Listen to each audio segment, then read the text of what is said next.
Just move to Linux and find yourself missing your beloved Photoshop, Microsoft Office or other Windows programs?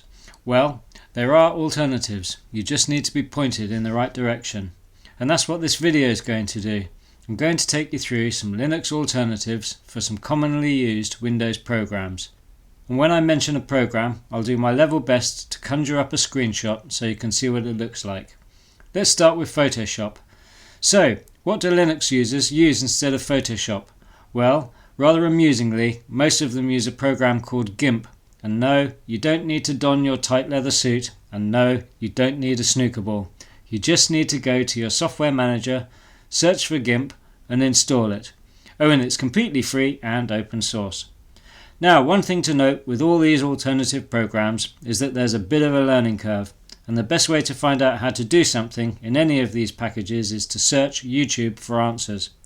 Whenever I get stuck, YouTube always seems to have a video that helps. Okay, so what about Microsoft Office users? Well, most of them use LibreOffice. It's a great package, it's free, it's open source, and it contains Writer, the equivalent of Word, Calc, the equivalent of Excel, Base, the equivalent of Access, Impress, the equivalent of PowerPoint, and Draw, a simple vector graphics program. Oh, and there's also Math, a program for laying out complicated mathematical formulas. Other alternatives are OpenOffice, FreeOffice, and OnlyOffice. One package that LibreOffice doesn't have an alternative for, though, is Microsoft Publisher. However, there's a very well regarded desktop publishing package on Linux called Scribus, and yes, it's free and open source. Okay, so what about Adobe Illustrator users? What are they using on Linux? Well, they tend to use a program called Inkscape, which is incredibly powerful, rather polished, free and open source. Again, prepare to spend some time in front of YouTube to get the most out of it. YouTube creators have got OBS Studio to record their screen and Kdenlive to edit their videos. Both these programs are highly capable applications and are free and open source. As far as browsers are concerned, there are many, but most people use Firefox. And for people like me who value their privacy, there's Brave, which has been my browser of choice on Linux for many years. Both these options are fast, work well, and are free and open source. For email, there are two packages that stand out.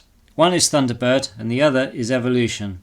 Thunderbird is the email client most people use on their Linux boxes, but Evolution looks similar to Outlook, so has familiarity on its side. Both programs are free and open source. Also, bear in mind that many people are moving away from the traditional POP3 and IMAP solutions and towards an online email solution. Online email is accessed through your internet browser, so these will all work nicely on Linux. My recommendation for online email is Proton if you care about your privacy, and Gmail if you don't. For displaying PDF files, there's Xreader, which is very fast, small and simple. For power users, there's Okular. And what about the humble Notepad, I hear you ask? Well, each Linux distribution will come with its own graphical text editor like Xed on Mint or Kate on KDE. Or, if you're an old bastard like me and have fond memories of DOS and edlin, then perhaps you should point your console towards VI, which I'm sure will make you spasm in ecstasy for the foreseeable future. And finally, I've got a list of Linux versions of DOS commands for you. I'm not going to go into too much detail as I'll be here forever, but I do hope this helps. So, if you're using Windows and you want to find your IP address, you'd use ifconfig.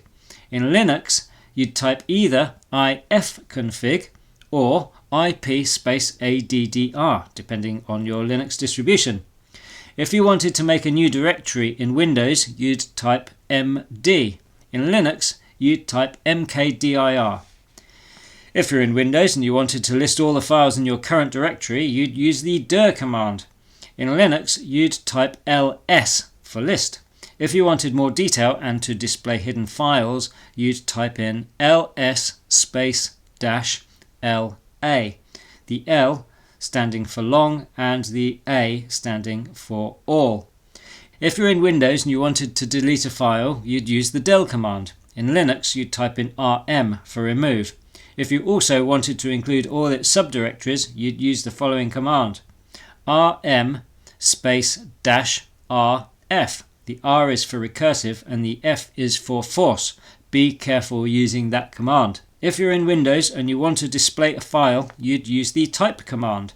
In Linux, you can use a number of commands, including cat, more, or less. Less is the command I would recommend. And before I fry everyone's brains, including my own, I'd like to say thank you for watching, please subscribe, and goodbye.